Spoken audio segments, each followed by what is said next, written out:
North Shore around 52, and the South Shore around 56. Behind the front on Friday, look for mixed to sunny clouds. It will be a much cooler day, with high temperatures struggling to get to 65. As we look at the weekend, Saturday, partly cloudy and cool with a high of 62.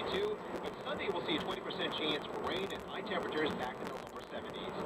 From the Midpoint Forecast Center, I'm WWL-TV meteorologist Dave Nussbaum. Looking great at both of the airports, Lakefront and Armstrong International. 66 degrees, plenty of sunshine. Slidell, sunny at 63.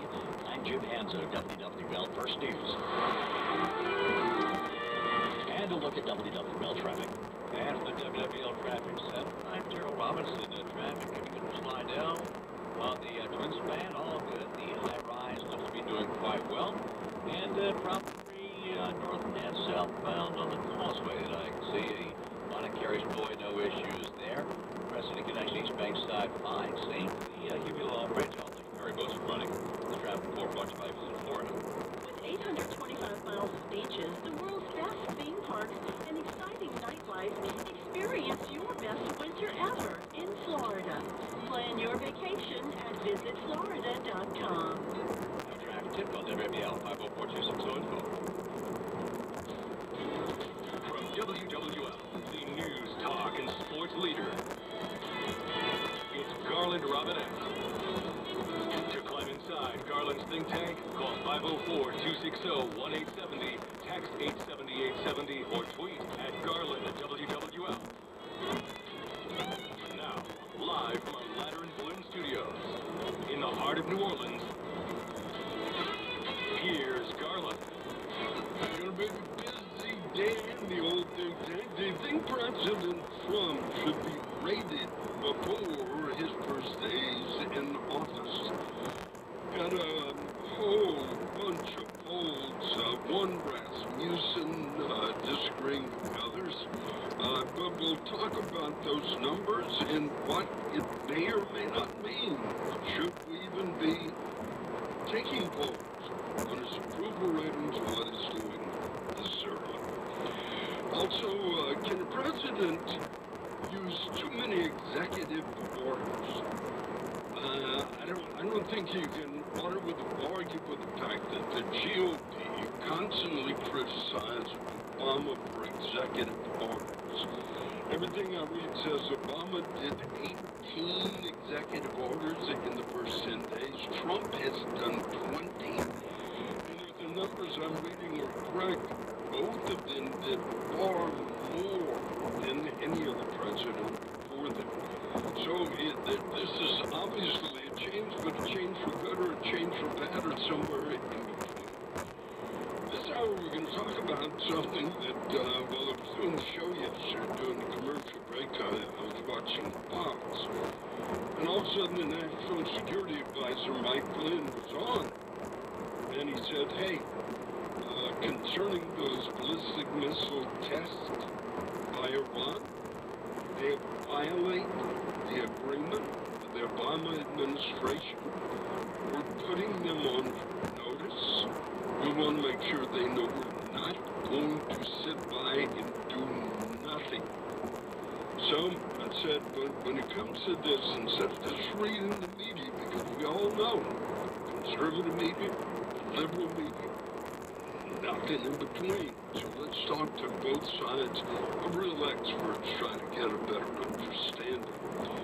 We're Jim Phillips, Senior Researcher Fellow, Middle Eastern Affairs for the Heritage Foundation. Jim, welcome back to the show.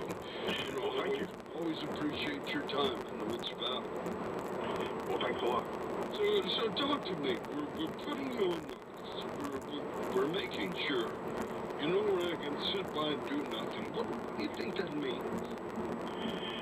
Well, I think it means the administration is putting the onus on Iran for any possible future deterioration in U.S.-Iran relations, which have been marked by tensions for many years. But recently, in the last administration, the tensions were eased with the nuclear deal, and by hooking this threat to take tougher measures to the ballistic missiles, and to also mention was Iranian support for the Houthis. Houthis, that rebels in Yemen that earlier this week attacked a Saudi ship and may have thought it was a U.S. ship.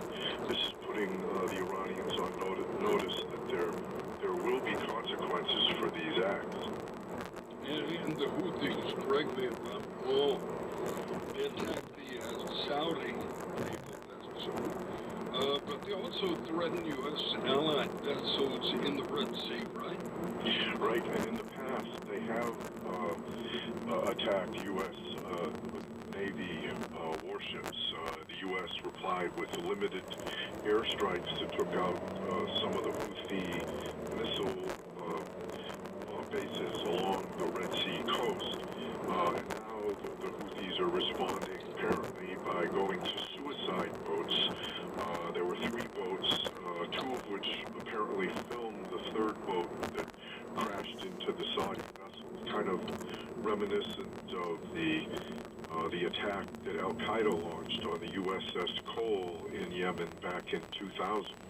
And I think, and again, correct me if I'm wrong, I do not have the direct quotes in front of me, but during a debate with Trump and Clinton, I think Trump basically said, if this thing continues, we're going to blow them out of the water. Is that wrong?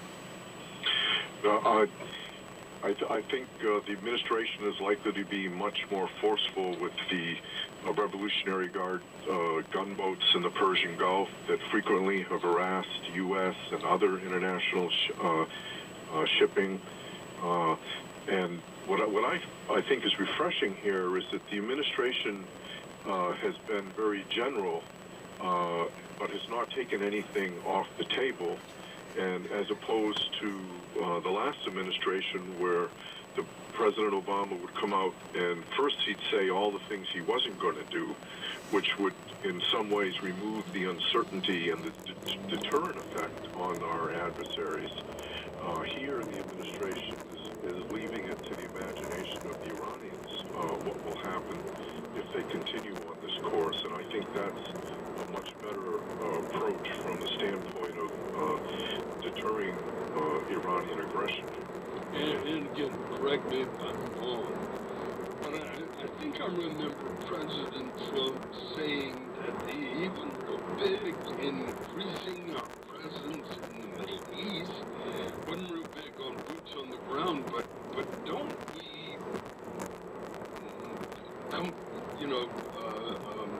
come close to war with Iran when we're saying these kind of things? We're saying we're putting you under the list. We're not going to take it. And in some areas, you do something, we will retaliate. That's right. I think Trump has a natural aversion to a big ground war in Asia. He's been very critical of the Iraq War, for instance.